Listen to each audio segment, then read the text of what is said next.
Хондын 1-р байр эзлэхэд баяр хүргэе. Winner chicken dinner хэмээх үг гардаг. Энэхүү үгийн утга учирыг тайлбарласан хэд хэдэн жишээ байдаг байна. Тус үгийг хамгийн анх мөрийтэй тоглоомын газар хэрэглэж байсан бөгөөд Blackjack-ийн ялагчийг хожиход хэрэглэдэг байв. Тухайлбал дээр үед Las Vegas казино тоглоомын газрын доод давхарт нэгэн хоолны газар байсан бөгөөд тэнд хамгийн үнэтэй хоол нь $1.7 үнэтэй дахианы мах байв. Харин Blackjack-ийн бооцоо нь багадаа $2 эхэлдэг байж.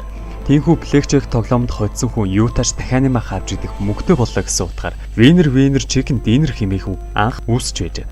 Үүнээс улбатаар 2008 онд бүтээгдсэн 21 хэмээх мөрийтэй тоглоомтой кинон дээр ч мөн тус үг гардаг байна. PUBG тоглоомын бусад орны хувилбаруудын хувьд солонгос хэлний яллаа өнөө өрөө хоол бол дахианы мах шүү хэмээн гардаг бол Японы хэлний яллаа өнөө өрөө хоол бол тонкацу шүү хэмээн гардаг байна. Японы улсад хичээлээ шалгалт эсвэл тэмцээнд орохын өмнө тонкацу буюу бидний хэлбэлээр тонкас хэмээх бүрмэл шарсан дахиа иддэг бяцхан сүсэг байдаг. Тиймээс ч PUBG тоглоомын Японы хувилбар дээр дахианы махны оронд тонкас гэсэн хоолны нэрийг ашиглажээ. Мөн хачирхалтай тонкацу хэмээн бичих байсныг тонгацу хэмээн алдаатай бичсэн хэдий ч тэр чигээр нь ашиглахаар болсон бөгөөд одоо болтол засгүйгээр ашигласаар байгаа гин шүү. Battleground-д цаг хугацаа өнгөрөх тусам цахилгаан соронзоо орны хүрээ баг багаар хомигдож тулааныг яаралдаг билээ. Тус гайхалтай санааг тоглоом бүтээгч Brandon Green Arma Battle Royale тоглоом дээр ажиллаж байхдаа нилээд эрт бодож олжээ. Тухайн үед Arma Battle Royale дээр ажиллаж байхад ихэнх санаагаа тэрээр 2000 болон 2003 онд бүтээгдсэн Battle Royale киноноос олж харжээ. Уг нь яг л тус кинодод төсдөгөөр газар нутгийн бүсчлэлт нарийн хязгаарлалтыг хийгсэн боловч программын кодчлалын асуудлаас болоод ийхүү газрын зураг нь эрмгээсээ эхлүүлэн тойргоор хомигддаг зарчмаар зохиож. Уг арга нь хэрэглэгч нарын дунд ч түргэн нэр алдарт хүрч соронзон орон хэмээх ойлголт нь Battleground тоглоомын тренд хэдийн болоод амжсан байна. Battleground дээр дүрийнхээ царай дүрхийг өөрөө сонгодог хэсэг байдаг. Тэгвэл тус хэсэгт байгаа дүр төрхүүдийг алдарч жүжигчтэй санаа авчээ. Тухайлбал галзуу урдын Hobbs Shaw 2 дээрх эсрэг дүр Idris Elba, хүн алз эргэж ирсэн киноны Шокрын дүр тоглосон Joaquin Woodbine, солонгос гаралтай Америк жүжигчин Daniel Day-Kim, Манан киноны гол дүр болох Jane, Resident Evil-ийн гол дүр болох Mila Jovovich, Leon-ы Matilda буюу Natalie Portman, Америк драм Scorpion-ы дүр тоглосон Jaden Wong, хар хувцастай хүмүүс 2 дээр тоглосон Rosario Dawson, Angelina Jolie, хөгшчүүдийн төлөөх улс байхгүй киноны гол дүр Javier Bardem гэх мэт алдартай жүжигчдээс тус санаа авчээ. PUBG тоглоомыг бүтээх үйл явц тийм ч дардан байсангүй. Тоглоомыг анх санаачилсан тоглоом бүтээгч Kim Chang-хан 3 удаагийн томоохон оролдлого, 3 удаагийн бүтлгүүтэл гэсээр нийт 10 жилийн хугацаанд бүтлгүүцээр ирсэн байна. Тэрээр 2007 онд Blue Hole тоглоомын компанид ажиллаж байсан тэрээр Японы улсын засгийн газраас хэрэгжүүлсэн төслийн дагуу 42 сурагчдын жижиг арал дээр хорж зөвхөн нэг нь амьд үлдэх ёстой гэсэн дүрмээр хооронд нь тулдуулдаг тухай гардаг Battle Royale киноноос сэтгүүлэн тоглоом бүтээхийг хүсжээ. Удаа бүтлгүүцээр хамгийн сүүлийн орлогоо хийхээр шийдсэн зохиолч Kim Chang-хан тоглоом бүтээх ажлыг эхлүүл огт чадахгүй байв. Тэрээр тоглоомын төслөө бичин хэд хэдэн удаа компанидаа өгсөн ч удаа татгалзан хариу авчээ. Түүнд тоглоом бүтээгч хүмүүс ч олдохгүй байсан бөгөөд гадаад ажиллах хүчин хайх хүртэл дээр тулж байв. Аз болж Blue Hole компани зүгээс түүнд нэгэн болцолтойгоор тоглоомын дэмжих санал тавьсан Arma Battle Royale тоглоом дээр ажилласан Brandon Green-тэй хамтран ажиллах тухай байв. Brandon Green-ийн хувьд тэрээр дөнгөж H1 Z1 тоглоом дээр ажил нь дууссан байсан бөгөөд яг энэ үеэр Kim Chang-хан зохиолчоос хамтран ажиллах хүсэлтэд имэйл хүлээн авч тэд энэхүү Skype-оор холбогдсон танилцсаажээ.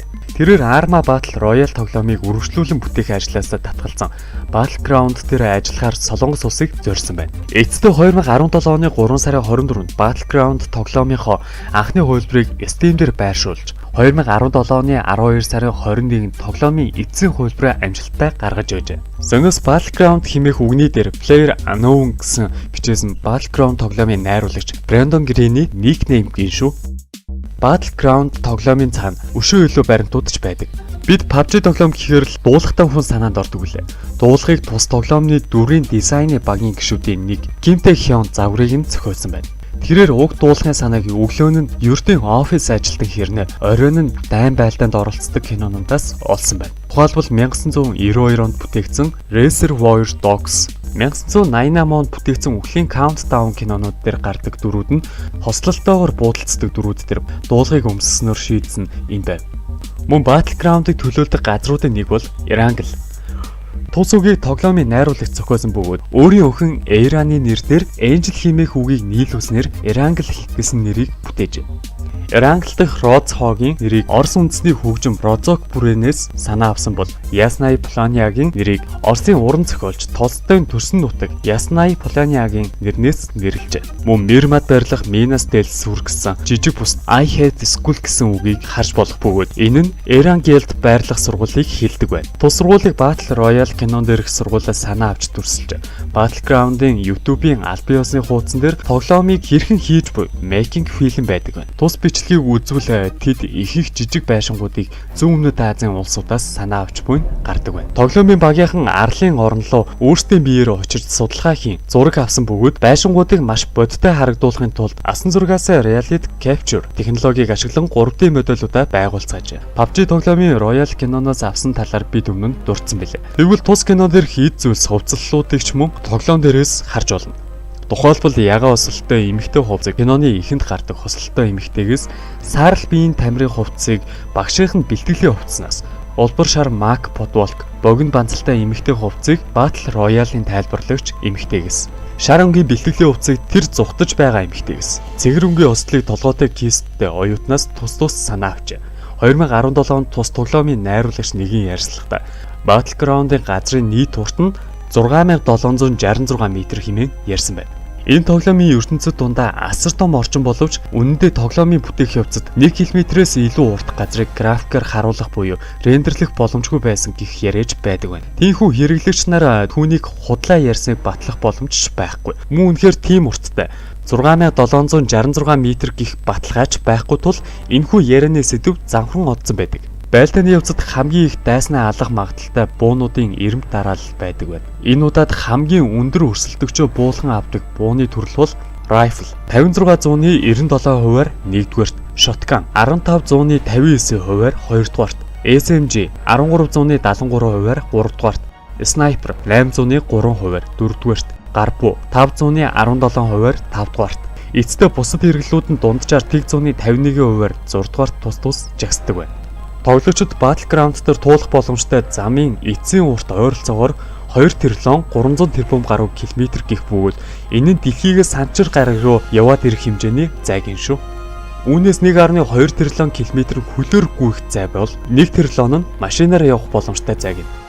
Мөн дэлхийд PUBG тоглоомын хамгийн удаан хугацаанд тоглож буй тоглогч нь 30 орчим насны Bresi нэртэйгээр тоглодог турк залуу байдаг байна. Түүний нийт тоглосон хугацаа нь 2020 оны 1 сарын байдлаар хэдийн 21977 цаг байсан бөгөөд энэ нь 2.5 жилдээ тэнцэх хугацаа юм. За мэдээж одоо бол бүр их өснө ойлгомжтой.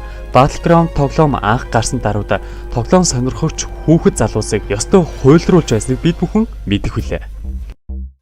Мэдээж ингэж их хэрэглэгч нарыг татахад голлох үүрэг үзүүлсэн зүйл бол яах аргагүй Steam байв. Тус графикт бид Battleground тоглоом анх үүснээс эхлүүлээд 2020 оны хүртэлх тоглогчдын тоо статистикийг харж болно.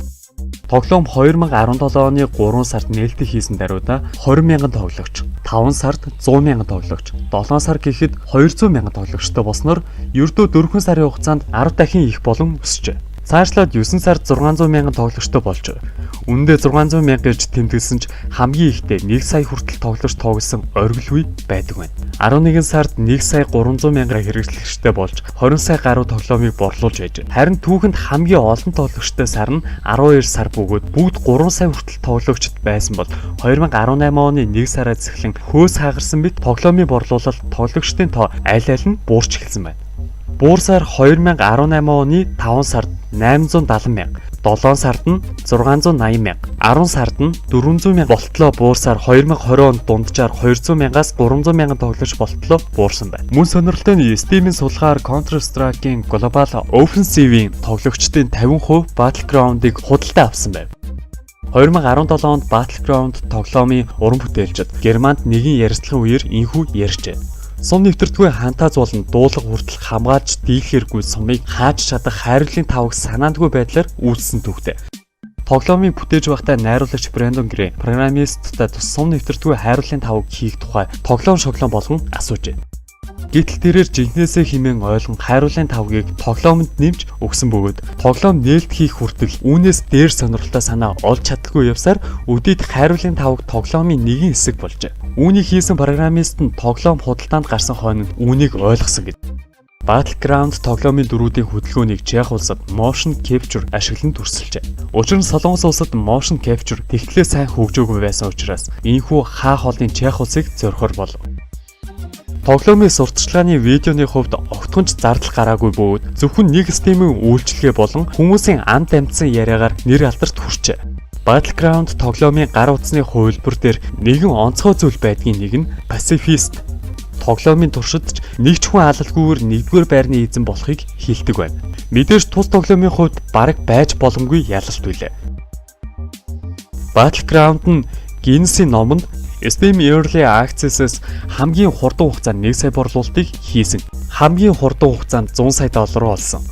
Steam-с хамгийн олон тоглогчийг цуглуулж чадсан тоглоом. Valve-ийн оролцоогүй тоглоомууд дундаас хамгийн их тоглогчдыг цуглуулсан тоглоом болон хамгийн олон тоглогчтой тоглоом.